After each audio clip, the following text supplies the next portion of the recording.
တောအနက်နက်ထဲမှာလူတွေမဝင်ရဲတဲ့နေရာတစ်ခုရှိတယ်။အဲ့ဒီနေရာကိုမွေးဖြူတိုက်နန်းလို့ခေါ်ကြတယ်။အဲ့ဒီတိုက်နန်းထဲမှာမွေးဖြူမင်းသမီးနဲ့သူမရဲ့တိုက်သားတွေနေထိုင်ကြတယ်လို့ဆိုကြတယ်။ရွာထဲမှာတော့တိုက်တူးရမှာနာမည်ကြီးတဲ့လူတစ်ယောက်ရှိတယ်။သူ့နာမည်ကမောင်တုတ်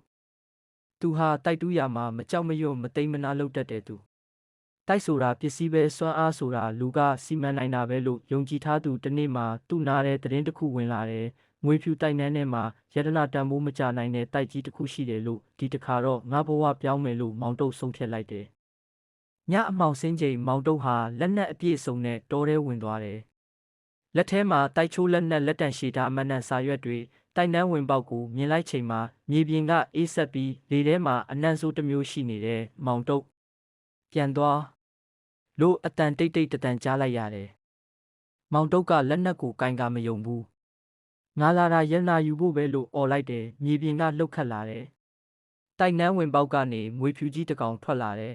။မျက်လုံးနှလုံးကအလင်းလက်လက်လင်းနေတယ်မွေဖြူကြီးဟာလျှက်တစ်ပြက်လိုလှုပ်ရှားပြီးမောင်တုတ်ကိုထိုးခတ်လာတယ်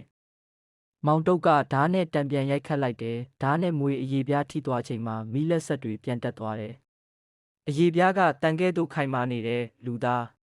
တိုက်ဟာမင်းမဟုတ်တဲ့အရာပဲလို့မွေဖြူမင်းသမီးရဲ့အတန်လေထဲကထွက်လာတဲ့မောင်တုတ်ကမနန်စာရွက်ကိုမီးရှို့ပြီးလေထဲပစ်လိုက်တယ်။မီးတောက်ကြီးပေါ်ထွက်လာပြီးမွေဖြူကိုပတ်ဝန်းကျင်ကလောင်ကျွမ်းသလိုဖြစ်သွားတယ်။ဒါပေမဲ့မွေဖြူဟာအရိပ်လိုပျောက်ကွယ်သွားပြီးနောက်ကျောဘက်ကလှမ်းထိုးလိုက်တယ်။မောင်တုတ်လက်မောင်းမှာသွေးစီးထွက်လာတယ်။မောင်တုတ်စိတ်ထဲမှာလောဘတက်လာတယ်။တေမယ်ဆိုလဲတိုက်ယူပြီးမှတေမယ်။သူကမြေကိုတူးဖောက်ပြီးတိုက်အလဲထဲဝင်သွားတယ်။တိုက်နန်းအတွင်းမှာရွှေရောင်ရတနာတွေပြန့်ကျဲနေတယ်။အလဲမှာတော့မွေဖြူမင်းသမီးလူပုံစံနဲ့ထိုင်နေတယ်